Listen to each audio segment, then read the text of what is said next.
This singer, songwriter, guitar player, and fiddle player, Laurie Lewis, hiked 220 miles over the course of 22 days on the John Muir Trail. She also has done many other things in the musical community. Listen on to see what I had to ask. I'm here at the IBMA with Miss Laurie Lewis. Welcome to the show. Thanks so much. So let's just start off when you were younger. You were a classical musician in the Berkeley area. And then you heard about the Berkeley Folk Festival. Can you tell us about that? Oh, yeah, that was really eye-opening to me. I was about 14 years old, I think, when I first went to the Berkeley Folk Festival. And at that time, folk music was kind of a big deal. And I got to hear people like Doc Watson and Mississippi John Hurt, Gene Ritchie. The list goes on and on. The Greenbrier Boys, who I just loved. I thought they were fantastic bluegrass, and that got me interested in bluegrass. I'd say Doc Watson, Gene Ritchie, Greenbrier Boys, those were like my favorites, and they really changed my whole, they opened up my worldview in terms of music. Okay. So what advice do you think you should have gotten when you were going into the music business? I always had a little difficulty. I'm kind of dyslexic, and I had a lot of a difficulty actually reading music.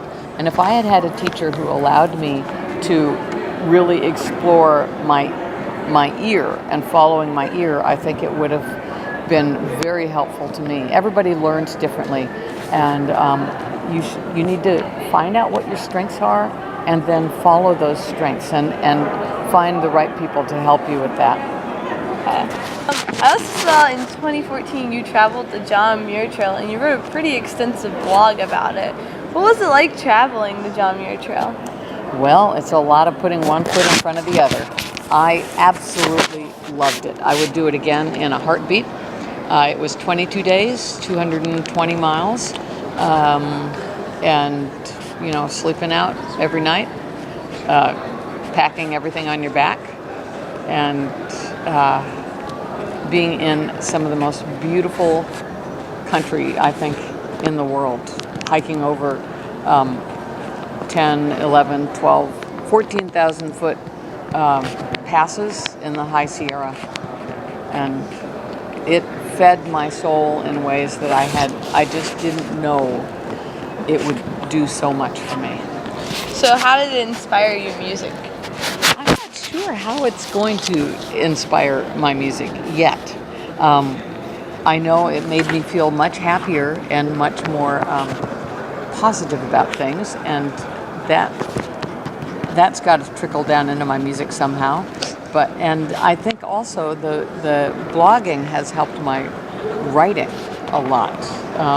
What advice would you give younger musicians?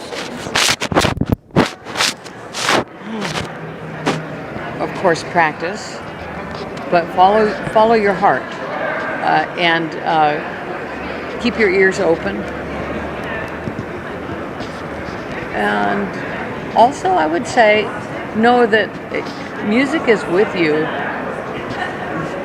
throughout your life, whether you decide you're going to make a living with it or not, because making a living at music can be very difficult. There's a lot of people trying to do it, and not that much money to it. And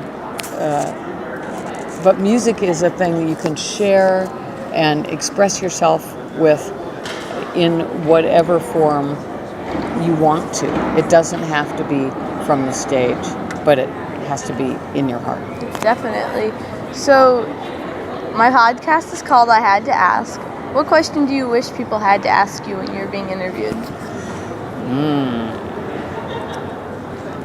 See, I should have done my homework. I'd have come up with something.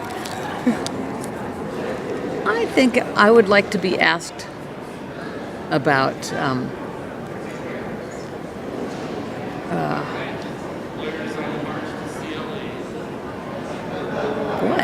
don't know how to. Maybe I don't think anybody asks me very much about how to stay healthy on the road. I think that I do a pretty good job of that, and people don't generally ask about it. So what are the ways you do stay healthy on the road? Oh, I make sure I get exercise, and I also make sure that anytime I sit down to eat, I'm trying to eat the most sensible thing I could at that time. And I try and get enough sleep, even though it means that I might miss the great jam session. And I am lucky in that I love mornings. So even though I might miss something at night, I get the morning, which I love. That's great. So is there anything else you'd like to tell my listeners? Well, I think that your listeners are very lucky to have somebody like you going around and asking these serious questions of artists. And I just say, keep listening, and